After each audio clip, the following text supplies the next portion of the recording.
Hello friends, स्वागत है आपका हमारे YouTube channel English with Anuj sir में। तो दोस्तों, पिछली क्लास में हमने पीबी शैली को डिस्कस किया था और अब तक हमने टोटल 4 राइटर कंप्लीट कर लिए हैं। William Shakespeare, William Wordsworth, John Keats and PB Shelley. आज की क्लास में हम डिस्कस करेंगे रोमांटिक पोएट चार्ल्स लैम्ब। तो चलिए स्टार्ट करते हैं। Question number 1 is on your screen.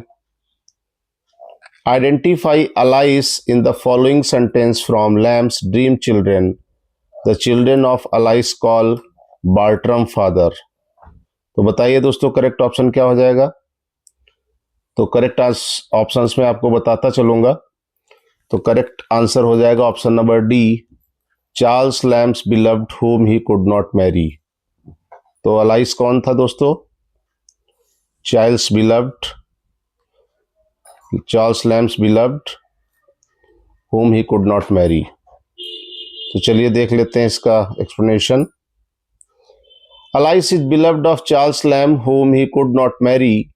Alice Charles lamb की प्रेमिका थी जिनसे ये शादी नहीं कर सके थे। चार्ल्स लैम्ब 1775 में इनका जन्म हुआ, 1835 में इनकी डेथ हो गई। Was an English essayist, poet and antiquarian, best known for his essays of Elia के लिए जाने जाते हैं, and for the children's book tales from Shakespeare.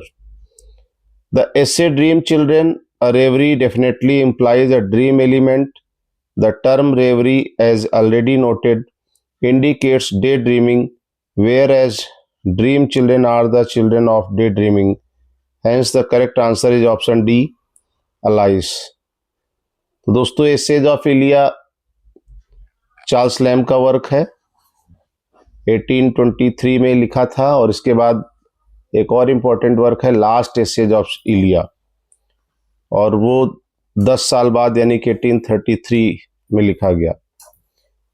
और जो एक इम्पोर्टेंट वर्क है दोस्तों, टेल्स फ्रॉम शेक्सपियर, ये चार्ल्स लैम्ब और इनकी सिस्टर मैरी लैम्ब का एक कोलैबोरेटिव वर्क है, जिसमें इनकी सिस्टर मैरी लैम्ब ने 14 कॉमेडीज लिखी हैं और चार्ल्स लैम्ब ने 6 ट्रेजेडीज लिखी हैं।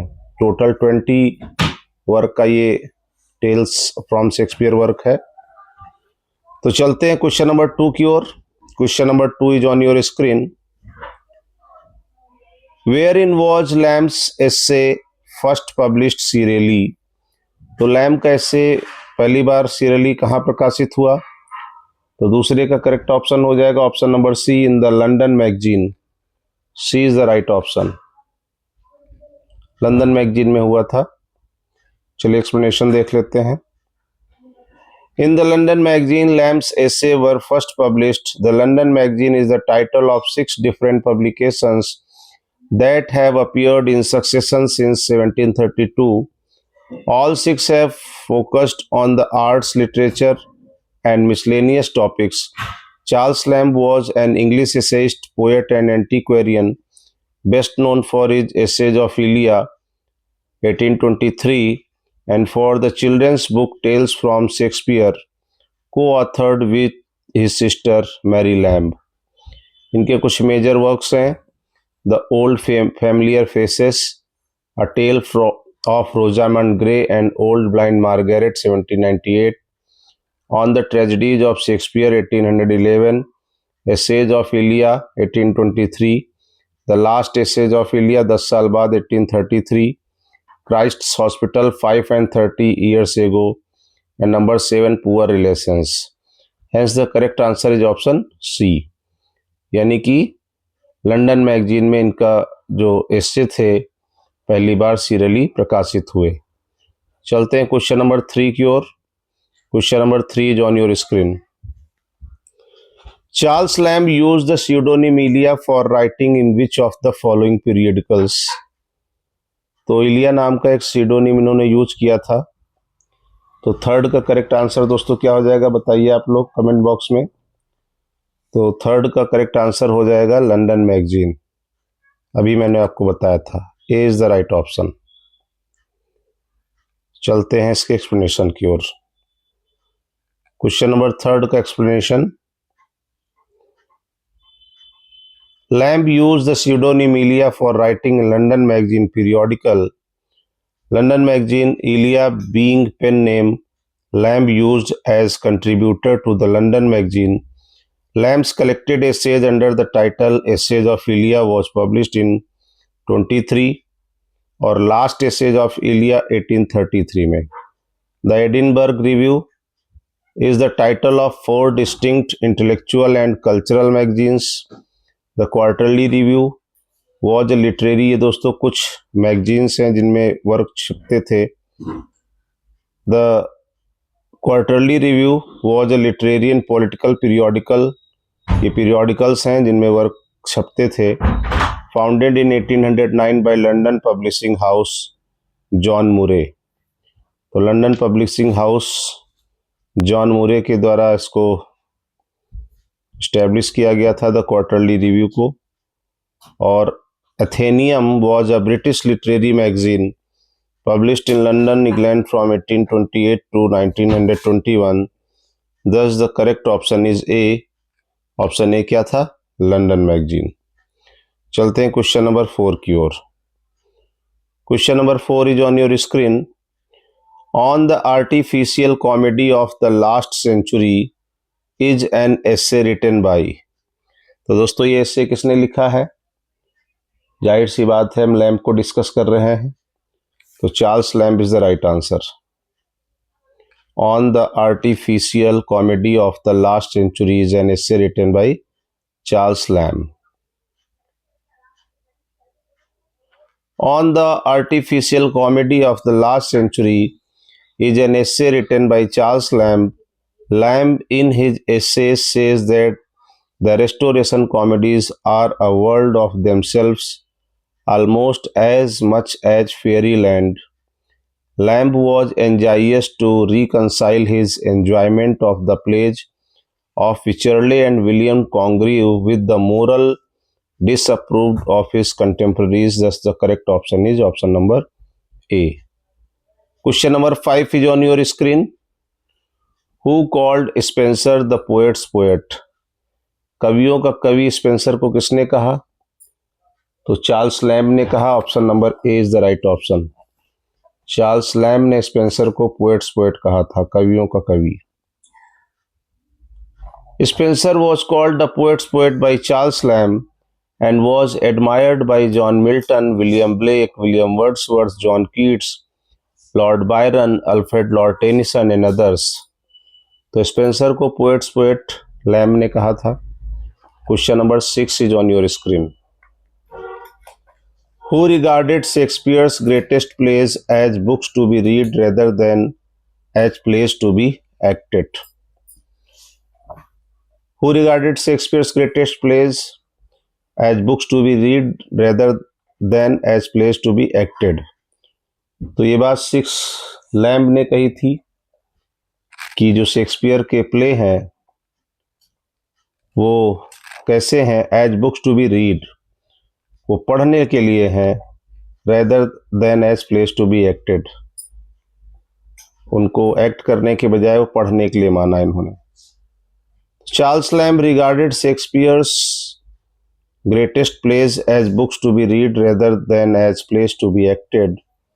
Charles Lamb was an English essayist, poet and antiquarian, best known for his essays of Elia and for the children's book Tales from Shakespeare, co-authored with his sister Mary Lamb. चलते हैं question number 7 की ओर. Question number 7 is on your screen. Among the following, which work has not been written by Charles Lamb? कौन सा work Charles lamb ने नहीं लिखा है दोस्तों? तो एसेज ऑफ इलिया 1823 में लिखा, लास्ट एसेज ऑफ इलिया 1833 में लिखा, टेल्स फ्रॉम शेक्सपियर 1807 में लिखा परहैप्स. और तो 3 हो गए इनके, तो D is not written by Lamb. All the given works have been written by Charles Lamb only but Tales from Shakespeare.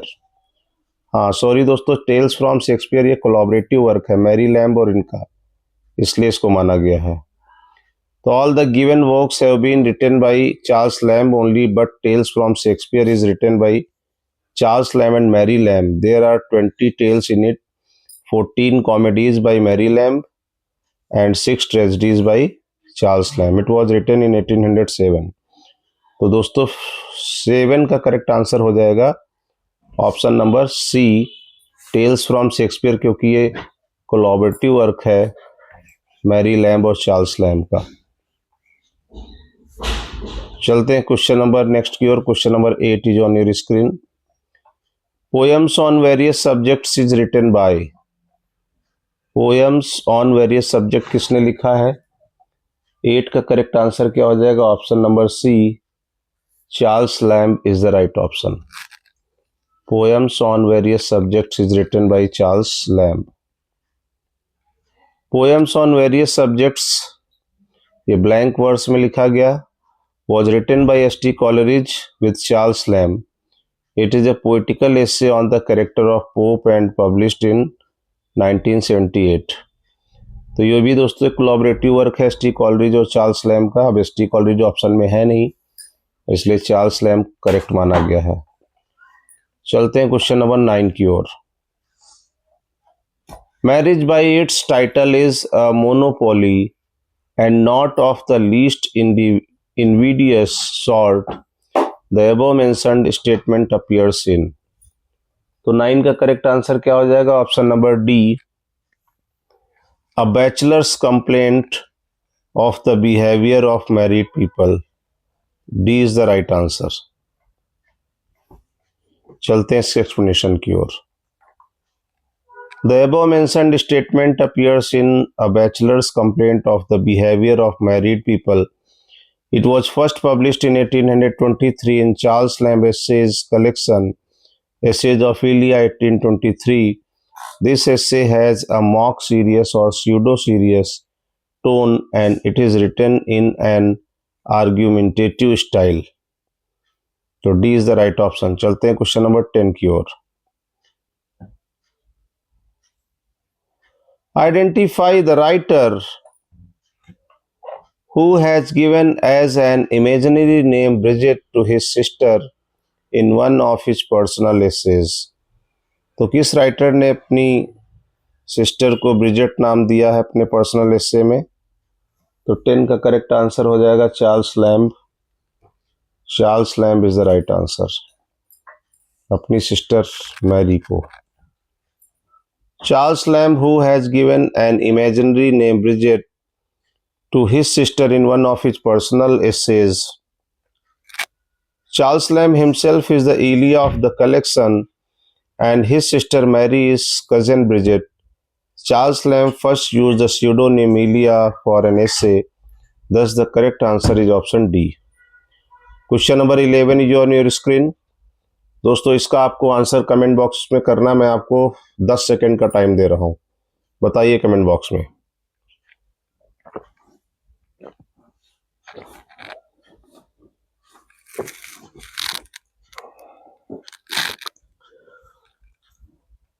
तो दोस्तों when was the last essays of Elia published, अभी मैंने आपको बताया था 1833 इसका सही ऑप्शन हो जाएगा।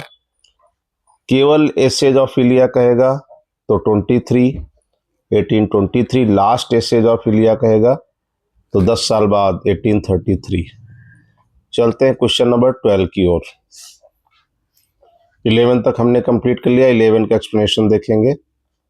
The last essays of Elia was published in 1833 by the publisher Edward Moxon. Charles Lamb first used the pseudonym Elia, who was an Italian man, worked with Charles Lamb. Lamb himself is the Elia of the collection and his sister Mary is cousin Bridget. Hence option A is the correct answer। Question number 12 is on your screen। What part of speech is the word table in the sentence let us table the bill? बताइए दोस्तों, parts of speech का sentence है, इतना आसान question तो आपको बताना ही पड़ेगा। 12 का करेक्ट आंसर क्या हो जाएगा? यहाँ पर टेबल दोस्तों क्या होगा? टेबल यहाँ पे वर्ब है, ध्यान रखिएगा। Option B is the right answer. In the given sentence, let us table the bill. The word table is used as a verb. Sometimes verbs are used to encode tense, aspect, mood, and voice, while normal structure of verb is to convey an action, an occurrence, or a state. Hence, option B, verb is the right answer. Question number 13 is on your screen. Who is the co-author of Tales from Shakespeare along with Charles Lamb? तो Charles lamb की sister Mary lamb ने ये work मिलकर Charles lamb के साथ लिखा था। Total 20 work हैं, इसमें 20 हैं जिसमें 14 कॉमेडी लिखी हैं मैरी लैम्ब ने और 6 ट्रेजेडीज लिखी हैं चार्ल्स लैम्ब ने। दोस्तों बताइए उन 6 ट्रेजेडीज का क्या नाम है जो चार्ल्स लैम्ब ने लिखी हैं। 4 मैं आपको बता देता हूं, HOKM, Hamlet, Othello, King Lear, Macbeth. इसके अलावा 2 और बची, वो आप कमेंट बॉक्स में बताइए। Mary Lamb is the co-author of Tales from Shakespeare along with Charles Lamb. It is a children's book first published in 1807. It is a collection of the stories of Shakespeare's plays. Mary Lamb was not acknowledged as co-author until the 7th edition. Hence option B is the correct answer. तो Mary Lamb और Charles Lamb का collaborative work है tales from Shakespeare 1807। उस समय दोस्तों मैंने perhaps बोला था क्योंकि मैं कंफर्म नहीं था 1807, लेकिन अब आप देख सकते हैं 1807 is the right answer. Charles Lamb belongs to, तो दोस्तों चार्ल्स लैम्ब रोमांटिक एज से बिलोंग करते थे, A is the right answer.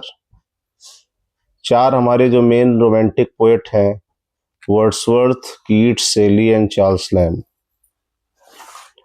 Charles Lamb belongs to Romantic age 1785 to 1832. He was born on 10 Feb 1775 in London. 10 फरवरी 1775 को London में इनका जन्म हुआ and died on December 27, 1834 में इनकी डेथ हुई। He was English author, critic and minor poet and is best known for his essays named Essays of Elia. Question number 15. Essays of Elia is written by, आसान सा सवाल है, Charles lamb ने लिखा है 1823 में। लास्ट एसेज ऑफ इलिया भी Charles lamb ने लिखा 1833 में, 10 साल बाद। Essays of Elia is Charles Lamb collection of essay. It is published in 1823।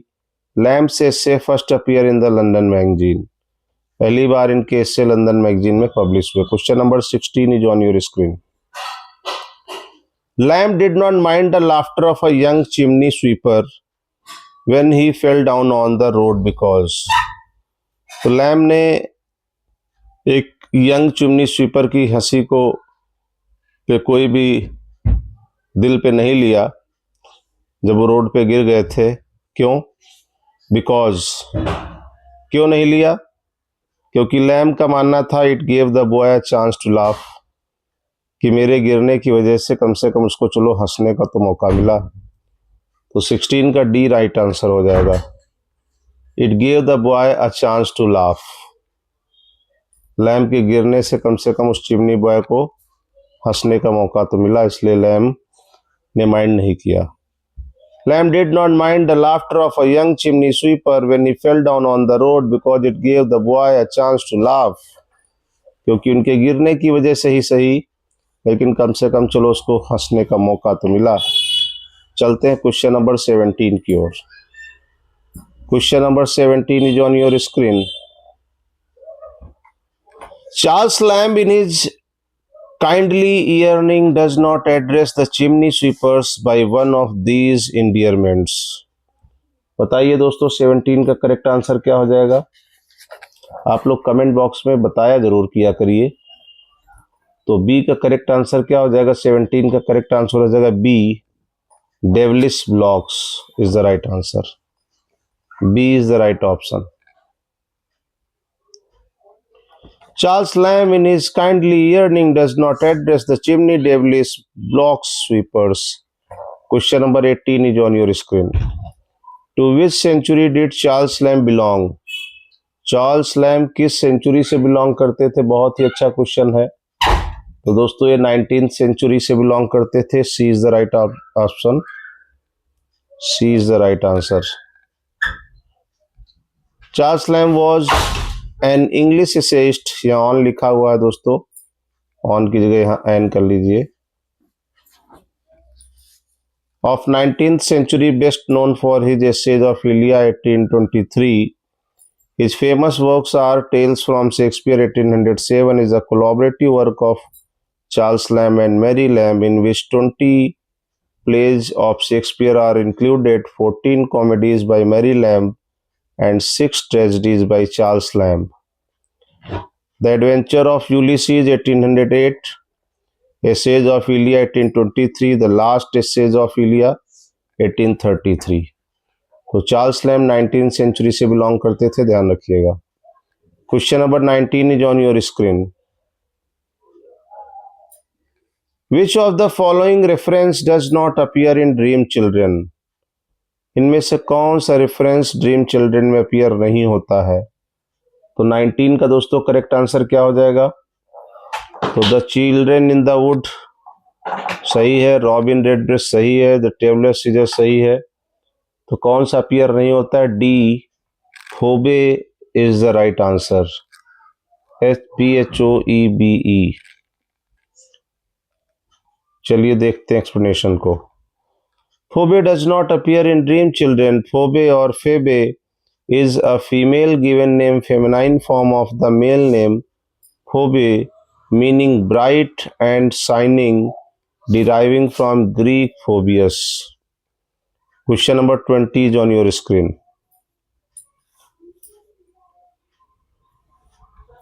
Lamb essays are a sort of fragmentary autobiography. Out of the following pairs, find out which is mismatched. तो बताइए दोस्तों कौन सा mismatch है? तो 20 का correct answer हो जाएगा option number C, Lovel of old benchers Lamb's brother is not correctly pairs. तो C is the right option, option number C is the right option, Lovel of old benchers Lamb's brother. Mismatched pair is Lowell of Old Venture Lamb's brother. It was described as the old ventures of the inner temple. Question number 21 is on your screen. Which of the following is written by Charles Lamb? इनमें से कौन सा Charles lamb के द्वारा लिखा गया है? बताइए दोस्तों। 21 का D, Rosamund Grey is the right answer, D is the right answer. Rosamund Grey was published in 1798 by Lee and Hurst under the title A Take of Rosamund Grey and Old Blind Margaret by Charles Lamb. Question number 22 is on your screen. Which English composer of the early 20th century got inspired by the essay Dream Children by Charles Lamb and produced a musical for it? 22 का correct answer हो जाएगा option number C, sir Edward Elgar is the right answer, C is the right answer. चलते हैं 22 के explanation की ओर। Question number 22 का explanation देख लेते हैं। Dream children of 43 is a musical work for a small orchestra by Sir Edward Elgar. He was an English composer of the early 20th century, got inspired by the essay Dream Children by Charles Lamb and produced a musical for it. चलिए question number 23. Who is known as the Prince of English Essayist? Prince of English Essayist Charles Lamb को कहा जाता है।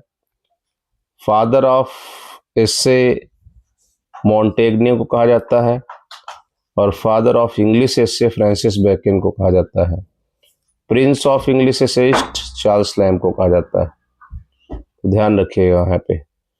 Charles Lamb was an English essayist, poet and antiquarian, best known for his essays of Elia 1823 And for the children's book Tales from Shakespeare 1807, Lamb was at the center of a major literary circle in England. His essays are finest in English prose. He brought to prose the finest qualities of romanticism. Essays of Elia are essays of Elia क्या है दोस्तों? 24 का correct answer बताइए। तो D personal impressions हैं, ये Charles lamb के 1823 में लिखे गए personal impressions. D is the right option. Essays of Elia is a collection of essays written by Charles Lamb. It was first published in book form in 1823 with the second volume Last Essays of Elia published in 1833 after the 10 years of Essays of Elia publication. 25 Essays of Elia was published in तो 1823 में Essays of Elia और 10 साल बाद Last Essays of Elia. Essays of Elia is a collection of essays written by Charles Lamb. It was first published in a book form in 1823 in the London Magazine. What was Charles Lamb's connection with India? Charles Lamb का connection क्या था India के साथ दोस्तों? बताइए 26 का correct answer क्या हो जाएगा? ऑप्शंस को ध्यान से पढ़ लीजिए, मैं आपको करेक्ट आंसर बता देता हूं। तो करेक्ट आंसर हो जाएगा option number D. He was clerk in South Sea House that prepared patents and documents for British trading companies in India. तो 26 का करेक्ट आंसर हो जाएगा option number D is the right answer. D is the right answer. Charles Lamb was a clerk in South Sea House before his job in East India House for 33 years that prepared patents and documents for British trading companies in India. Hence option D is correct. तो D is the right answer. Question number 27 दोस्तों, हम total 30 question इसमें करेंगे। Charles Lamb in his essay the praise of chimney sweepers compare them on their early morning rounds to. तो 27 के options की ओर चलते हैं। तो ऑप्शन आपके सामने हैं, मैटिन लार्क्स, लिटिल मनीज, एक्रोबैट, स्वेलोज। तो ए इज द राइट आंसर हो जाएगा, मैटिन larks. Charles Lamb in his essay in praise of chimney sweepers compares them on their early morning rounds to matin larks. दोस्तों कुछ एग्जाम पॉइंट्स देख लेते हैं, important है। Who called Lamb the gentle hearted Charles? ये Coleridge ने कहा। Who referred Lamb as Lamb the frolic and the gentle? ये वर्ड्सवर्थ ने कहा। Essays of Elia appeared in 1823. Last Essays of Elia appeared in 1833. Prince of English essayist is called Lamb. The essay The Superannuated Man is authored by Charles Lamb. Lamb began his career as a poet. All are gone, the old familiar faces. This line is from the pen of Lamb. Lamb's prose work, A Tale of Rosamund Grey and Old Blind Margaret, 1797, is a novel. Tales from Shakespeare 1807 were written in collaboration. Who were the collaborators? Charles Lamb and his sister Mary Lamb. The South Sea House was first published in the London Magazine in August 1820, which company was established in 1710 with the promise of a monopoly of trade with the South American colonies, the South Sea Company. Christ Hospital 5 and 30 years ago was published in London Magazine in November 1820. Recollections of Christ's Hospital written by Lamb. Lamb contributed 2 critical essays on the genius and character of Hogarth and on the tragedies of Shakespeare, considered with reference to their fitness for stage representations to Leigh Hunt, The Reflector. Lamb also tried his hand in writing plays in 1806. His farce was accepted at Drury Lane, but it was a failure. Name the farce. इस farce का नाम था Mr. H. Who composed the poem A Farewell to Tobacco? ये poem किसने लिखी है? Charles lamb ने लिखी है। Lamb sent a proposal of marriage to a friend, but this friend declined the proposal. Who was this friend? Charles ने अपनी एक फ्रेंड को शादी का प्रस्ताव भेजा था लेकिन उसने मना कर दिया था। उसका नाम था मिस केली। Who was the editor of London magazine के एडिटर कौन थे? जॉन स्कॉट थे। Lamb's first essay published in London Magazine of 1820 was a reminiscence entitled Recollections of the South Sea House. Lamb adopted the name of Elia as a pen name for his works. This Elia was an Italian person who was a fellow clerk at the South Sea House. तो दोस्तों ये कुछ important exam points थे और चलते हैं question number 28 की ओर। Which of the following expressions is not used by Lamb to describe chimney sweepers? तो दोस्तों 28 का करेक्ट आंसर क्या हो जाएगा? 28 का करेक्ट आंसर हो जाएगा option number D, sable sweepers. D is the right answer. तो sable sweepers is the expression which is not used by Lamb to describe chimney sweepers. In the chimney sweepers, the speaker relates that after his mother's death, he was sold by his father to be a chimney sweeper. When he was so small, he could scarcely say the word sweep. Question number 29. Who of the following did the critic Hughes Walker call the prince among English essayists? 29 का दोस्तों correct answer हो जाएगा option number C, Charles lamb.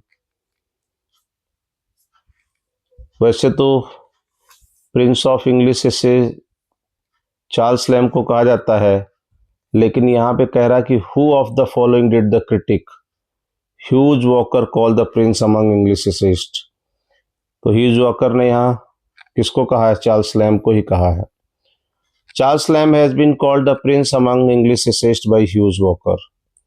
Question number 30. What lesson do the young chimney sweepers give us according to Lamb? कौन सा lesson देते हैं chimney sweepers? तो 30 का करेक्ट आंसर हो जाएगा option number A, of patience, धैर्य रखने का।